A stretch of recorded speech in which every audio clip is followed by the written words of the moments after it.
Hey YouTube, Ali Sultani from everyonestrings.com here. The following is a snippet from my online course. If you like what you see, check out more at everyonestrings.com.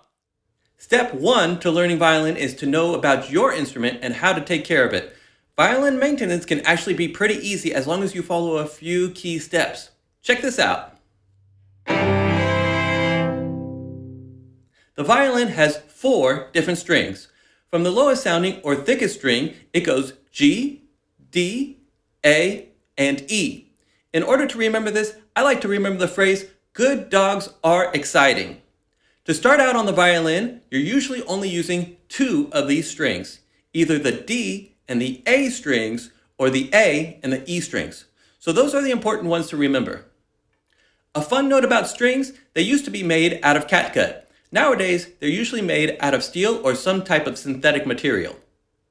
Other parts of the violin include the scroll, pegs, neck, fingerboard, nut, bridge, F-holes, tailpiece, fine tuners, and chin rest.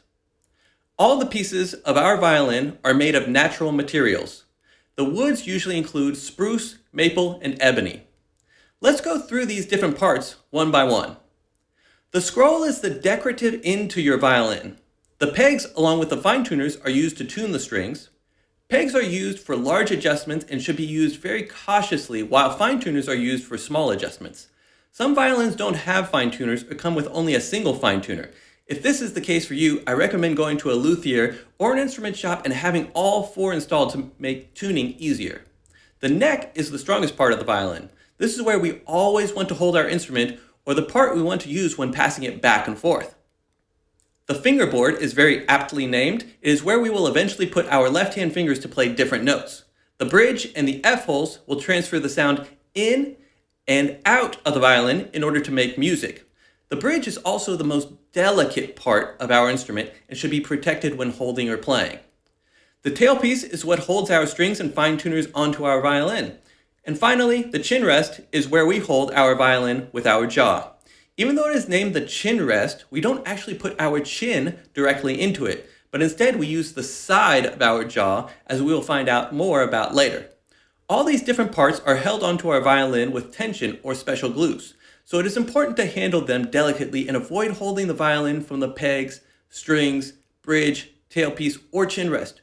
Remember to only hold the violin by the neck. In addition to those different parts of our violin, there are a few key things we want to remember in order to make sure that we take care of our instrument. A good rule of thumb is to treat your violin like you would a baby.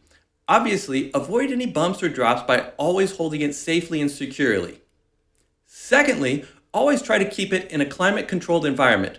Avoid leaving it in hot, cold, or drafty places, especially cars. Overexposure to heat or humidity can actually cause the very sensitive glues of the instrument to melt, thus causing the instrument to come apart. Left in the cold or dry weather, especially around wintertime, our instrument can develop cracks because the delicate woods react to the weather around it.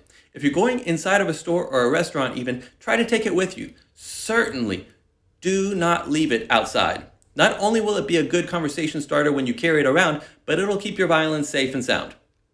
Thirdly, we always want to keep our violin stored safely when it's not being used. If you have pets or young ones around that might damage your instrument, or you're traveling with it, definitely keep it in the case.